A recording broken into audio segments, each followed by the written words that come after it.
Faustine Bollard sur RTL. We can be heroes. Héros. Nous sommes de retour avec notre nouvelle héroïne, Léa Kena. Quel joli prénom. Son histoire pourrait inspirer un film. Elle est née au Cambodge, un début de vie chaotique puisqu'elle a été abandonnée par sa mère à l'âge de 6 ans. Léa Kena a travaillé très jeune et elle a dû se battre pour survivre dans un monde d'adultes qui la malmenait jusqu'à cette rencontre avec notre héros ce soir, une rencontre qui l'a sauvée. Bonsoir Léa Kena. Bonsoir. Il y a 2 héros, vous et aussi cet homme dont vous allez nous parler, Christian Despalières. C'est votre père ? Oui, Christian Despalières, c'est mon père. Comment vous l'avez rencontré, Christian ? Alors, j'ai rencontré Christian quand il était venu au Cambodge pour créer une association pour sauver en fait les enfants de la décharge de Phnom Penh, pour leur permettre d'avoir une scolarité. C'est pour ça que j'ai eu la chance de le rencontrer. Alors, Christian Despalières, on en parlera tout à l'heure, c'est cet homme qui a changé votre vie. Vous avez été vous-même abandonné très tôt par votre mère. Vous en connaissez les raisons ? Oui, parce que en fait, la raison c'est que ma mère était militaire, haute placée.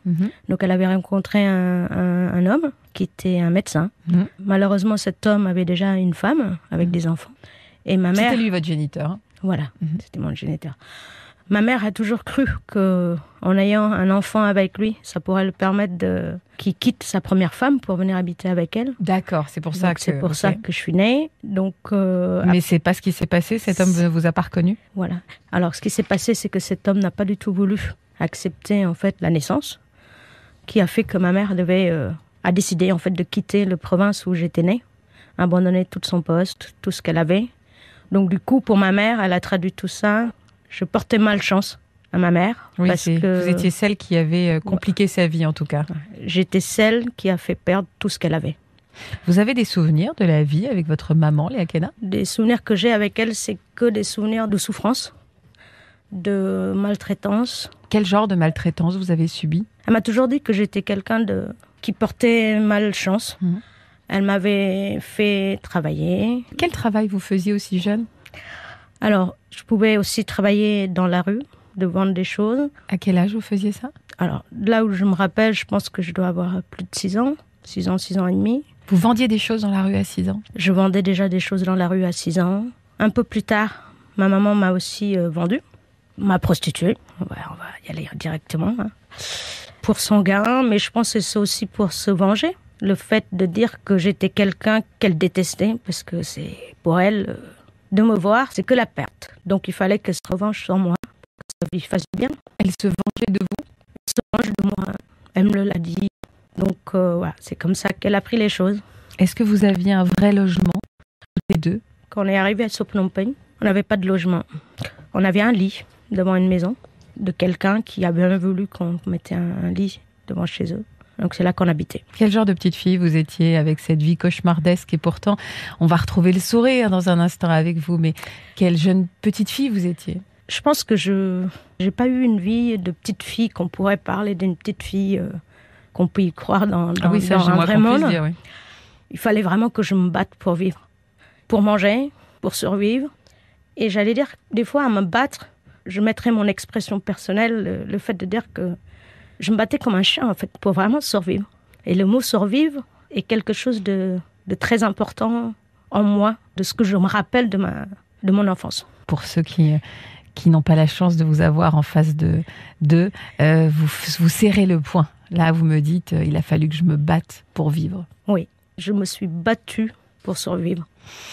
Alors, on va se retrouver dans un instant. Je sens votre émotion, Léa Kena. On va se retrouver tout de suite, peut-être, parce qu'on va apercevoir une lumière ensemble, celle de cet homme qui a débarqué dans votre vie, dont vous allez nous parler, et qui va changer ce destin effroyable que vous êtes en train de nous décrire. À tout de suite sur RTL, avec une grande émotion ce soir.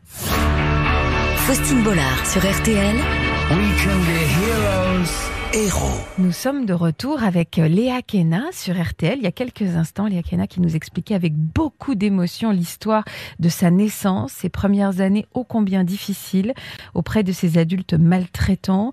Une petite fille qui a dû travailler dès l'âge de 6 ans pour survivre jusqu'au jour où un homme va faire irruption dans votre vie. Qui était cet homme ? Alors cet homme, il s'appelle Christian Despalières.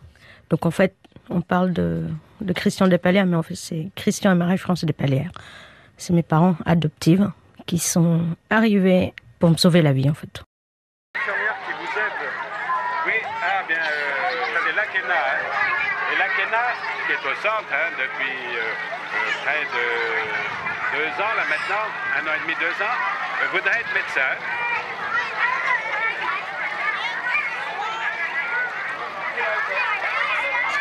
L'AKENA, tu veux être médecin plus tard? C'est papy qui m'a dit ça. Pourquoi? Tu aimes soigner les enfants? Mais quels enfants tu veux soigner? Les enfants à la naissance. Je me souviens d'une petite fille qui s'asseyait par terre, elle restait là pendant des heures, à raconter des tas de choses. Et elle racontait sans s'arrêter. Je comprenais rien. C'était l'AKENA. Nous allions dans une famille qui était le long de cette rivière qui était un égout, en fait. La rivière qui est là maintenant. Sous le pont, c'était un égout. Et on tombe sur une femme qui nous explique qu'elle n'a pas de logement, qu'elle est là avec sa petite fille et demande si elle pourrait venir à l'école. Et donc, on a pris l'AKENA pensionnaire. En fait, elle voulait se débarrasser de sa fille. Elle était abandonnée et elle était vraiment extrêmement triste. Elle a même fait une espèce de dépression à ce moment-là. Et c'est là qu'elle nous a demandé si on pouvait être ses parents.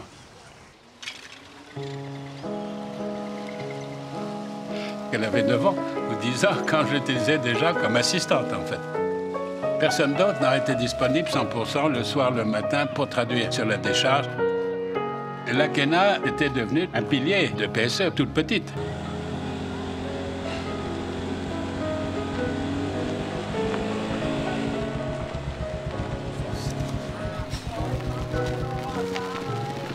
Ils avaient créé cette association pour un sourire d'enfant.